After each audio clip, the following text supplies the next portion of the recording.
नमस्कार. मी वैद्या गौरी संजय वाणी हिरण्यकेशी आयुर्वेदमध्ये तुम्हा सर्वांचं स्वागत करते. सर्वप्रथम तुम्हा सर्वांना मकर संक्रांतीच्या खूप खूप शुभेच्छा. सर्वांनी तिळगुळ घ्या व गोड गोड बोला. जानेवारी म्हटलं की मकर संक्रांती हाच सण डोळ्यासमोर येतो. मकर संक्रांती संपूर्ण भारतभर अगदी उत्साहाने साजरा केला जातो. भारतीय संस्कृतीमध्ये प्रत्येक सणाचं आरोग्याच्या दृष्टीने असेल किंवा ऋतूबदलाच्या दृष्टीने असेल एक वेगळं महत्त्व सांगितलं आहे. अर्थातच भारतीय संस्कृतीमध्ये आयुर्वेदाची मुळे खोलवर रुजलेली आहेत. त्यामुळे आयुर्वेद ही एक चिकित्सा पद्धती या एकाच दृष्टिकोनातून न पाहता आपली संस्कृती, आपली जीवनशैली या दृष्टिकोनातून पाहणं तितकंच गरजेचं आहे. म्हणूनच मकर संक्रांती व त्याचबरोबर इतर भारतीय सणांचं आयुर्वेदीय महत्त्व एक भारतीय म्हणून सर्वांना माहिती असणं गरजेचं आहे व आपलं ते परम कर्तव्य आहे. मकर संक्रांतीला सूर्यदेव धनुराशीतून मकर राशीत प्रवेश करतात. म्हणूनच हा सण मकर संक्रांती या नावाने साजरा केला जातो. मकर संक्रांतीला एकमेकांना तिळगुळ खाण्यास देण्याची एक खास प्रथा आहे. त्याचबरोबर काळे वस्त्र परिधान करण्याची सुद्धा प्रथा आहे. मकर संक्रांतीच्या एक दिवस आधी भोगी हा सण देखील तितकाच महत्त्वाचा आहे. तर या सर्व गोष्टींच्या मागे आयुर्वेदीय दृष्टिकोन कसा आहे व त्याचा शास्त्रीय दृष्टिकोन आपल्याला आयुर्वेदातून सुंदररित्या समजून घेता येईल.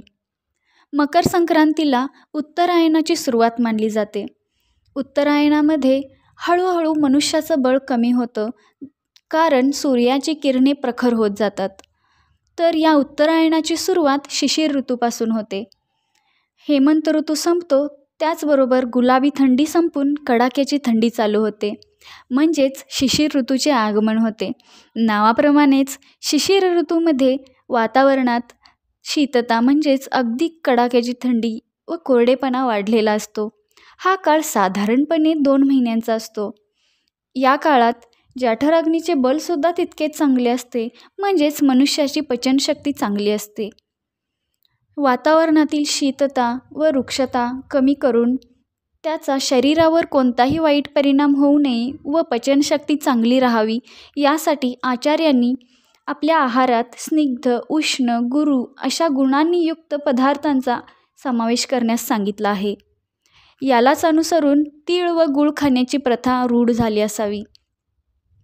यामध्ये विशेष करून काळे तीळ व पुराण गूळ म्हणजेच 1 वर्षापेक्षा जास्त जुना गूळ खाण्यास सांगितला आहे. तीळ व गूळ यांचं मिश्रण आरोग्यासाठी अगदी उत्तमच आहे. आयुर्वेदानुसार तीळ हे उष्ण, स्निग्ध, केसांच्या व दातांच्या आरोग्यासाठी उपयुक्त सांगितले आहेत व पुराण गूळ म्हणजेच 1 वर्षापेक्षा जास्त जुना गूळ हा बल्य म्हणजेच शरीराला बळकटी देणारा, हृदयाचं देखील बल वाढवणारा, रक्तप्रसादन करणारा, वायूचे शमन करणारा, पचनशक्ती सकस बनवणारा असं सांगितलेलं आहे.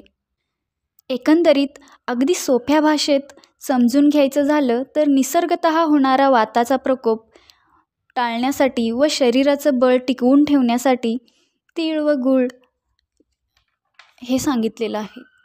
तिळगुळ हे मिश्रण तिन्ही दोषांचे शमन करणारे म्हणजेच वात, पित्त, कफ यांचं शमन करणारे, विशेष करून वाताचं शमन करणारं आहे. जेणेकरून शिशिर ऋतूत आरोग्य चांगले राहून थंडीमुळे होणारे आजार टाळता येतील. तर अशा रीतीने मकर संक्रांतीच्या निमित्ताने आयुर्वेदाचा म्हणजेच आयुर्वेदीय ऋतुचर्येचा एक छोटासा भाग तुम्हा सर्वांपर्यंत पोहोचवण्याचा प्रयत्न केला आहे. शिशिर ऋतुचर्येबरोबरच शरद आदी इतर 6 ऋतूंची ऋतुचर्येची माहिती तुम्ही तुमच्या जवळच्या वैद्यांना भेट देऊन नक्की घेऊ शकता. धन्यवाद.